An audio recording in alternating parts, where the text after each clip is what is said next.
All right, YouTube, how you doing? Welcome back to the channel. 2-0 last night. 7-0 run. Not one, not two, not even three.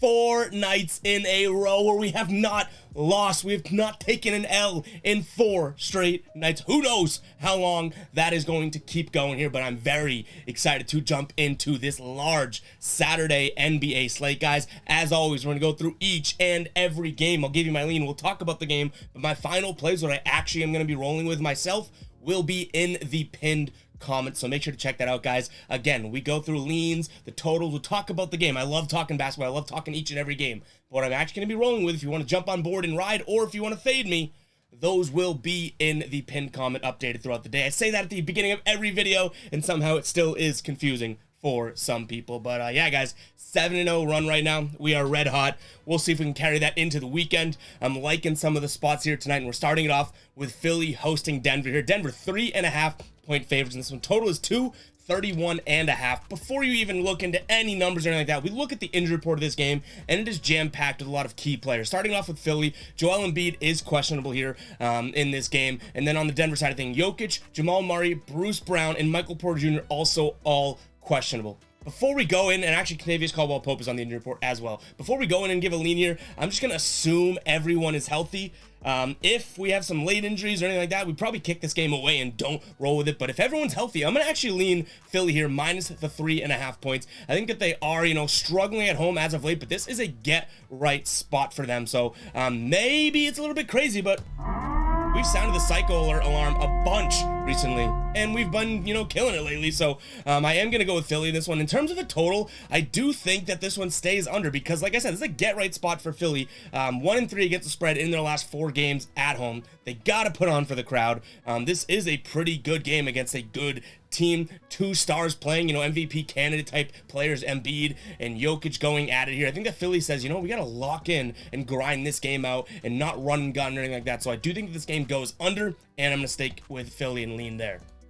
Moving on, we got the Nets taking on the Knicks here. Nets 1.5-point favorites at home. Total sitting at 223.5. These 2 teams played in early November, and Brooklyn ass whooped them 112-85. That was the only time they played this season. In their last 10 games, though, Brooklyn is struggling, especially at home. 0-3 against spread in their last 3 at home. 4-6 against spread in their last 10 here. And the Knicks in the last 5 on the road, 3-2 against spread. Now 1.5 points. I wish this was a little bit higher. I don't see Brooklyn just like I talked about Philly having a get-right game, I don't necessarily see that this is that type of spot for them. They have a lot of, obviously, injuries and stuff messed up right now. Ben Simmons is questionable. TJ Warren is questionable. Seth Curry looks like he is probable. It's Kyrie and who right now. In this Knicks team, Mitchell Robinson is out. But other than that, this Knicks team is grinding and playing decent basketball. They beat Cleveland. They beat Boston in overtime. I think they have a little bit of momentum carrying that way. So I wish this number was higher, but I'm going to go with the road dog here. We're going to take the Knicks.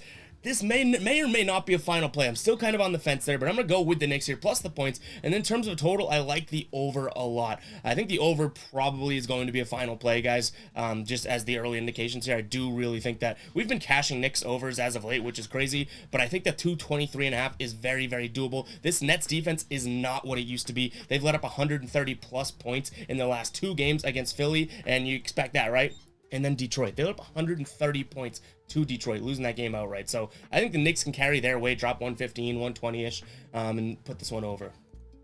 Moving on, we got the Magic taking on the Bulls here. Magic 2.5-point dogs on their own floor. Total sitting at 230.5. This Bulls team coming off of a loss. 2 losses, actually, but a bad loss to Charlotte. They were 3.5-point favorites in that game, and they lost. Orlando here coming against the spread win, but a loss to Miami. They're keeping it close with everyone. Now, what's going to stop me in my tracks is I do not think 2.5 is all that much. I think that this Bulls team has to be angry. They have to be frustrated. They started to play really well. Golden State, Detroit, and Atlanta, they won those games. They were underdogs against Golden State and won that game. They have to say, okay, you know what? This Orlando team, yes, they're playing well, but we can be better than them tonight. I'm going to go with Chicago in this one, leaning minus the 2.5 points. Am I crazy? I can't hit the cycle alert alarm again this quick, but I do think this Magic team is tough to bet against right now. but I don't really see a spot in which Orlando takes this win. Coming off a back-to-back, a pretty hard-fought, grinded it out game, right, against Miami, and Miami's a tough team. You know, you feel when you play Miami. I do think this is a good spot for Chicago to kind of get things right and right the ship. In terms of a total here, we do have, like I said, a total of 230.5. I think this one stays under. Guys, before we get into the rest of the picks, I do want to talk to you guys about a couple things. We do have some new merch on the store, so check out the Guy Boston Sports store, GuyBostonSports.com/store. We got some cool stuff up there, a lot of Fade Me gear, if you do want to check that out. And also, if you guys do want to become a baller, $2.99. It's the best way to support the channel, right? And two, we are trying to make that $2.99, even though you guys are like, Ev, it's not that much, don't worry about it. We are trying to make that $2.99 absolutely worth it, you guys. We're pumping out daily models on weekdays, Monday through Friday, as long as data and internet connection works. But we have a spread model, a total model, a player points, rebounds, and assists model, which is technically 3 models in one. And then we also have a value trend play model, which is really, really cool. We're scanning the internet, guys, and looking for guys that have, in their last 3 weeks of games, have hit their over 60% or more times and are playing against a defense that is a top 10 worse in that category against that position. So check it out, guys. Hit that join button, $2.99 a month. And we also have plenty of ballers only videos going into models and whatnot. You know, we've built models together. So guys, make sure to consider that if you do want to support the channel, just a little bit more, guys. I would truly, truly appreciate it. I cannot thank you guys enough for the support that we've had as of late and all the new ballers out there, guys. Seriously, cannot thank you guys enough. But let's get the train back on the tracks here. We have Detroit taking on the Rockets in what is maybe, if you thumb through a dictionary and you go to garbage game, oh, you open it up and you say, okay, there it is. Houston playing Detroit. Houston 13-37 on the season. Detroit 13-37. Houston 11-38 on the season. These two teams are just yikes bad. Detroit and Houston did play on the 18th of December. Was a couple years ago, or 1 year ago. They have not played this season, and it was an ugly game. Houston did get the win, but Detroit won the one before that. So you have two teams that haven't played in a while. I wouldn't put any weight into their previous history. Their last 10, they both stink. 3-7 against the spread for Detroit, 1-9 against the spread for Houston. You have an absolute messy game here. I guess I lean Detroit. Okay, I guess I lean Detroit here. They did beat Brooklyn. Maybe they think that that's some momentum, but this is a crap game, guys. Total sitting at 236.5, and I want to say, oh, that's obviously under. These are two bad teams, but they're so bad defensively that I could see this being a 250 type finishing game. So I'm gonna stick away from this game, as crazy as that sounds, right? I am gonna kind of punt this one away, but if you had a gun to my head and said lean either way, I go Detroit and the under, but I don't think those become final plays. Let me know in the comments if you do have a strong opinion on this game, and I might reply and call you a crazy person, but all love if you guys do. But yeah, I'm gonna punt this one away. Moving on, we got the Hawks taking on the Clippers here. Hawks 1.5 point dogs on their own floor. Total 232.5 right now. I have seen it at 233 on a couple other sports books, and it actually opened at 234. So this total has kind of gone up and down. So keep an eye on that and try and get the best line out there as possible. These two teams played in the beginning of January. Atlanta won 112 to 108, and they were 2.5 point dogs there.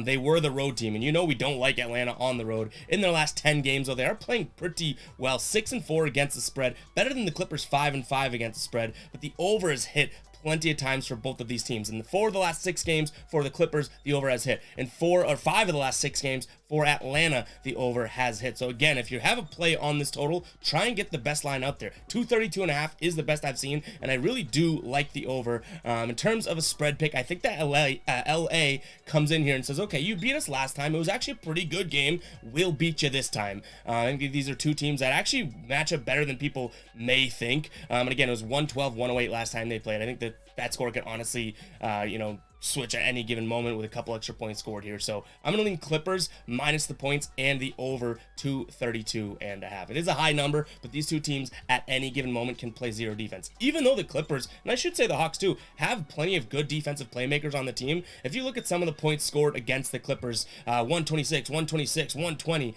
they're actually letting up a lot of points to other teams that you wouldn't necessarily think would drop that many points on them. So I'm going to lean, again, not to repeat myself, the Clippers and the over here. We got the Spurs, 5.5 point dogs at home, taking on the Suns. This Suns team, I don't know what the hell to make of them. We have a 231.5 total as of right now. They did play in early December, and Phoenix won 133-95. I mean, that's so many points to win by. San Antonio probably is going to be like, oh, you guys, I hate you guys. We're coming in hot. We're going to try and compete with you guys. But 5.5 points does not even come close to what I think the San Antonio team would truly need to stick in with this, to keep up with this Phoenix team, even with the injuries. So it's going to be a slight lean, but I think 5.5 points. I wouldn't be surprised if some guys are like ruled out for the Suns, because this seems like a line that should be a little bit higher, especially given the fact that they won by, you know, what was that, 38 points, I don't even, 38 points, 30, yeah, something like that, right? I think I did the math there, actually, pretty good. But you know what I mean? So I don't think that this is a little bit of a fishy line to me. If it does stay like this and Phoenix is playing who we think they're playing, aka Chris Paul, Ayton's in there, obviously we know no Devin Booker. If that's the case, I'm going to lean Phoenix here, -5.5 points. They're coming off of a loss. They got to be pretty angry. And San Antonio is just going down, down, down, down, down. But guys, in terms of a total, 231.5, I like the under here as well. Again, I don't think San Antonio is going to be able to keep it close to that degree, meaning this has blowout potential, meaning we do like an under 231.5 there. All right, Sacramento traveling to Minnesota. Minnesota cashing for us last night. They are 1.5 point dogs at home right now. I know the graphics has 2. That has changed recently since the screenshot. Total is 238. These two teams yet to play this season. Minnesota 4-2 in their last 6 against the spread at home. But Sacramento, you know we like them. We call them the covering kings. They're 2-0 against the spread in their last 2 games on the road. 6-3 in their last 9 against the spread here.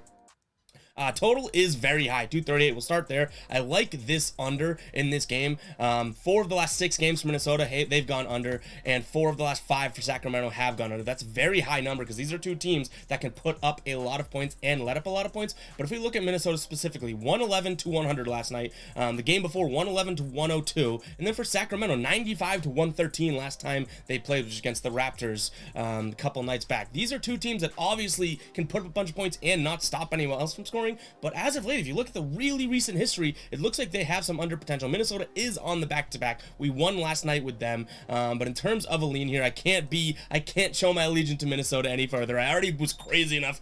We won though, but crazy enough to bet on Minnesota last night. I'm gonna lean Sacramento here minus the points. And then in terms of that total, I was hinting at it, the under for me here. I think these are two teams that if you look at their true recent history, they actually are trending in an under direction. If you kind of like expand that sample size, they're trending in an over direction. But I like the under here.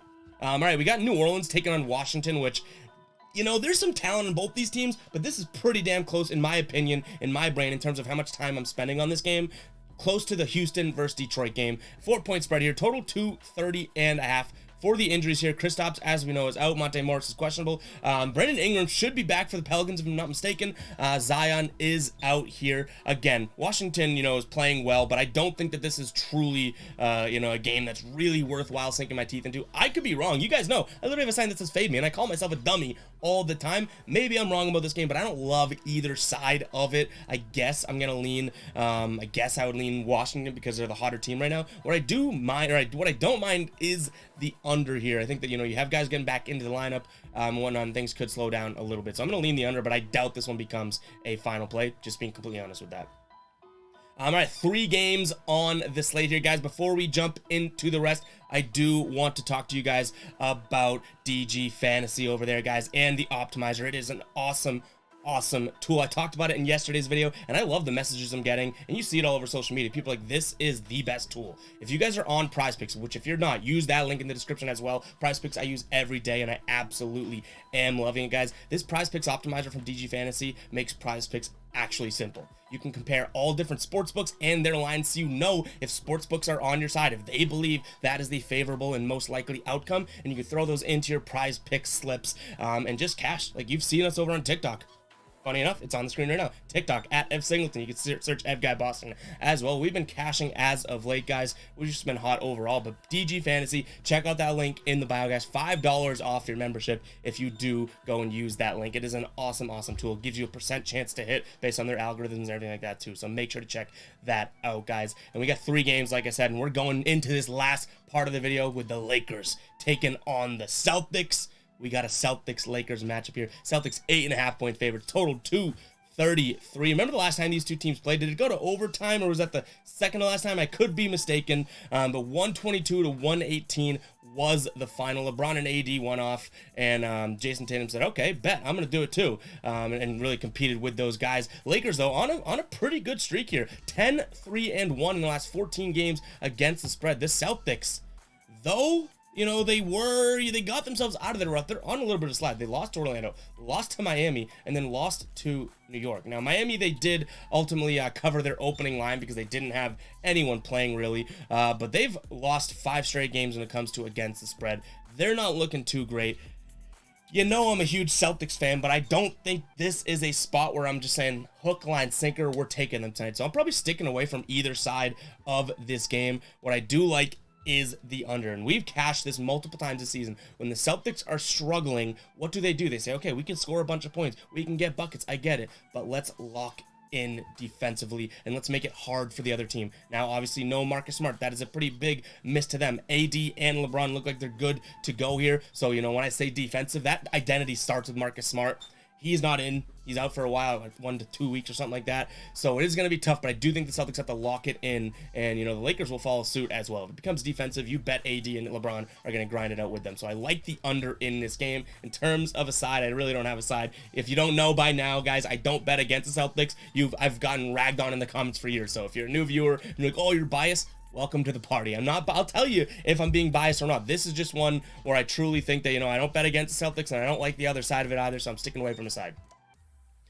Jazz taking on the Mavericks here. Jazz 7.5-point favorites at home. That kind of surprised me when I saw it originally. Total is 224. It did surprise me, but no Luka tonight. And then I was like, okay, that explains it. This Mavs team without Luka, without Christian Wood, Spencer Dinwiddie, look for his overs tonight if you are looking at some player props. So I'm going to lean Utah here, minus 7.5 points, just because I really don't know what to make of a Mavs team without Luka, without Christian Wood. So it's not like I'm betting on the Jazz. The Jazz haven't been all that great. They've been super inconsistent against the spread and overall as of late, but I just don't want to, you know, put any sort of allegiance or trust in a Dallas team that I don't know anything or how they're going to look or how they're going to play. In terms of a total 224, I do think sometimes when guys are out, other guys step up and things get a little wonky, so 224 seems doable. I'm going over in this game. And then the last game on the slate here, we do have Toronto taking on the Trailblazers here. Toronto coming off of the game last night against the Warriors. We had a couple player props in that game. We went 2 of 3, so cash there over on Prize Picks as well here. Portland in their last 10 games against the spread, 4-6 at home. 4-4 in their last 8. This Toronto team 4-1 against the spread, or excuse me, 6-4 against the spread here in their last 10. But both these teams looking like an over is doable. So though Toronto's on the back-to-back, I think that actually helps in terms of an over. I think it's a little weird to say, but when Toronto's well rested, they do like to grind and make it tough for the other team. When they're on a back-to-back, I can see they're letting up plenty of points. So I'm going to lean the over in this game, and then I'm also going to look at Toronto. I think 5 points is a decent amount to give. Now I know they're on a back-to-back. I don't think this becomes an ultimate final play, but I think this Toronto team is kind of feeling themselves out and finding themselves to some degree, and I like them keeping this game somewhat close. I don't trust Portland all that much, so I do like the over more in this game than I do either side, but I'm leaning Toronto and the over in this game. And guys, that is all we have for you guys today. Thank you so much for the recent subscriptions, recent likes, comments, all that, guys. I cannot thank you enough. We're on a streak right now. Let's see if we keep it going. We might crash and burn tonight. Who knows? If we do, hopefully you faded me, but if we don't, hopefully you guys jumped on board. Like I always tell you guys, if you're smart, you'll fade me, but if you're genius, you will ride. Catch you guys in the next video. Peace out.